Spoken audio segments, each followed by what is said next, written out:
नमस्कार दोस्तों, मैं धर्म कुमार आपका स्वागत करता हूं आपके अपने यूट्यूब चैनल टैक्स गुरु धर्म पे। दोस्तों, अगर आप छोटे दुकानदार हैं या फ्लिपकार्ट मीशो पे ऑनलाइन सेल करते हैं या फिर आपका कोई भी छोटा मोटा बिजनेस है और आपको लगता है कि जीएसटी सिर्फ बड़े बिजनेस के लिए है, तो ये वीडियो आपकी आंखें खोल देगी। दोस्तों, आपकी एक छोटी सी गलती 10,000 का नोटिस दिला सकती है। जीएसटी क्या होता है, किसको लेना चाहिए या नहीं लेना चाहिए, सब कुछ मैं आपको 5 मिनट में दोस्तों आसान से समझा दूंगा। तो दोस्तों, सबसे पहले मैं बात करता हूं कि जीएसटी के बारे में। जीएसटी क्या होता है? जैसे कि आपने कई बार नाम सुना होगा कि जीएसटी क्या होता है। तो जीएसटी का मतलब होता है गुड्स एंड सर्विस टैक्स। क्या दोस्तों? Goods and service tax. तो सबसे बड़ी बात होती है कि गुड्स क्या होता है। तो गुड्स, जैसा कि आप देख सकते हैं कि जो भी सामान, गुड्स का सिंपल सा मतलब होता है सामान। तो अगर आप, गुड्स का सिंपल मतलब होता है सामान। देखिए, ये मोबाइल फ़ोन हो गया, है ना। एक सेकेंड रुकिए दोस्तों। मोबाइल एक क्या है? गुड्स है। टीवी गुड्स है, चेयर गुड्स है, ये सारी गुड्स हैं। और सर्विस मतलब जो भी आप सेवा देते हैं। अब सेवा की बात करेंगे तो जैसे कि लॉयर हो गया, कोई वकील है वो भी सेवा दे रहा है, तो वो सर्विस सेक्टर के अंतर्गत है। हम जैसे कोचिंग पढ़ा रहे हैं तो हम भी सर्विस देते हैं, तो हम सर्विस सेक्टर के अंतर आ गए। तो कोई भी सामान पे या सेवा देने वाले पे, इन दोनों पे जो टैक्स लगता है उसे कहते हैं गुड्स एंड सर्विस टैक्स। दोस्तों, ये टैक्स जो होता है ये 1 जुलाई 2017 को मोदी जी गवर्नमेंट ने हमारा स्टार्ट किया था और इसको वन नेशन वन टैक्स के तहत लागू किया गया था। पहले क्या था दोस्तों? पहले आप देखेंगे 2017 से पहले तो बहुत तरह के टैक्स लगते थे। किसी पे एक्साइज टैक्स लगता था, किसी पे वैट टैक्स लगता था, किसी पे सर्विस टैक्स लगता था। तो सरकार ने अलग अलग स्टेट में अलग अलग टैक्स होता था। तो सरकार ने 1 जुलाई 2017 से जो टैक्स सिस्टम लागू किया, वन नेशन वन टैक्स, उसी को कहते हैं दोस्तों GST, goods and service tax.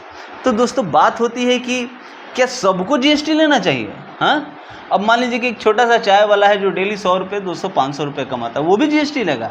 नहीं, ऐसा नहीं है। इसकी लिमिट डिसाइड की गई दोस्तों। लिमिट हर स्टेट में अलग अलग होती है, लेकिन जैसा आप देख सकते हैं कि मणिपुर, मिजोरम, नागालैंड, त्रिपुरा, ये सारे जो स्टेट्स होते हैं इनमें जीएसटी का लेवल आपको 10 लाख ही लिमिट होता है। अगर आप मिजोरम, मणिपुर, नागालैंड इन सब स्टेट से आते हैं तो आपको मैक्सिमम, अगर 10 लाख से आपका ज़्यादा टर्नओवर है तो आपको जीएसटी लेना मस्ट है। अगर अरुणाचल प्रदेश, मेघालय, सिक्किम, उत्तराखंड, पौंडीचेरी, तेलंगाना, तो यहाँ पे जीएसटी लगभग दोस्तों आपको 20 लाख होती है। और बाकी स्टेट में नॉर्मली 20 लाख और 40 लाख की होती है। ये हम डिटेल किसी वीडियो में बात कर लेंगे इसके बारे में। तो मेन बात अब दोस्तों ये होती है, ये इस टाइप का जो होता है, ये होता है जीएसटी नंबर, है ना।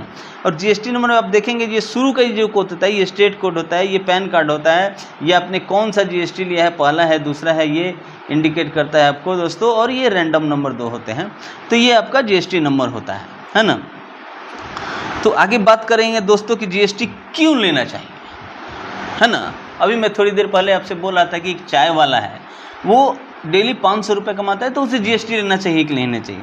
तो याद रखिए दोस्तों मेरे 5 पॉइंट को। जीएसटी, सबसे पहले आपका इनकम, आपका सेल्स टर्नओवर अगर 20 लाख से ज़्यादा है गुड्स के सेक्टर में तो आपको जीएसटी लेना चाहिए। सर्विस सेक्टर में 10 लाख है तो आपको जीएसटी लेना मस्ट है। अगर आप ऑनलाइन सेल करते हैं, फ्लिपकार्ट, मीशो, मिंत्रा, बहुत सारे साइट्स हैं, तो उस पर आपको जीएसटी नंबर लेना मस्ट है। अगर आप कोई भी गुड्स या परचेज होलसेल में परचेज करते हैं कोई भी सामान, तो आपको जीएसटी लेना मस्ट है। अगर आप अपने इंटर स्टेट सप्लाई करते हैं, अपने राज्य से बाहर की सप्लाई करते हैं, तो आपको जीएसटी लेना मस्ट है। अगर आप कोई भी गवर्नमेंट प्रोजेक्ट लेते हैं, कोई कंस्ट्रक्शन है, ठेकेदार है, तो आपको जीएसटी मस्ट है ना। तो बात करते हैं दोस्तों कि जीएसटी कितने प्रकार का होता है। तो जीएसटी इंडिया में नॉर्मल दोस्तों 3 प्रकार का होता है, एक सीजीएसटी, एसजीएसटी और आईजीएसटी। सीजीएसटी का मतलब होता है सेंट्रल जीएसटी, यानी जो जीएसटी का परसेंटेज, आप कोई भी जीएसटी अगर लेते हैं, मैं आपको बता रहा हूँ कि जैसे कि आप जीएसटी में 18% दे रहे हैं, है ना। एक सेकेंड ड्रॉ। आप जैसे किसी सामान पे 18% जीएसटी दे रहे हैं, तो 18% में क्या होगा कि 9% जो हिस्सा होगा वो सेंट्रल गवर्नमेंट का होगा और 9% हिस्सा होगा वो स्टेट गवर्नमेंट का होगा।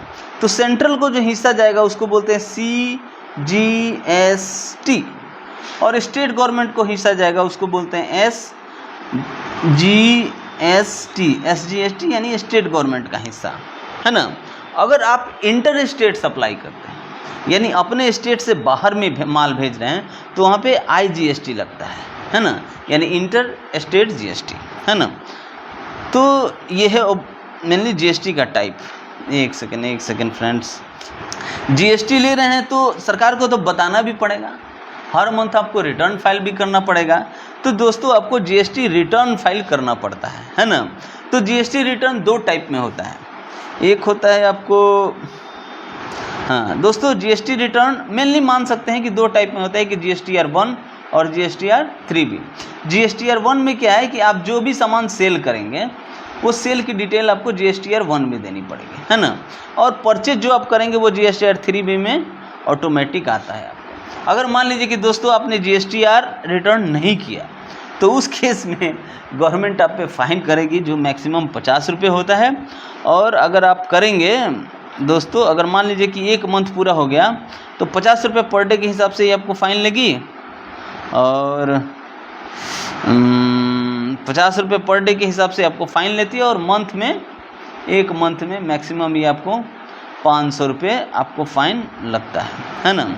तो दोस्तों अब बात होती है कि GST क्या आपको लेना चाहिए या नहीं लेना चाहिए, ये हम अगले वीडियो में बात करेंगे। तब तक आपका बहुत बहुत धन्यवाद इतना समय देने के लिए, और हमारे चैनल को आप सब्सक्राइब करें। मिलते हैं दोस्तों एक नई वीडियो में। Thank you.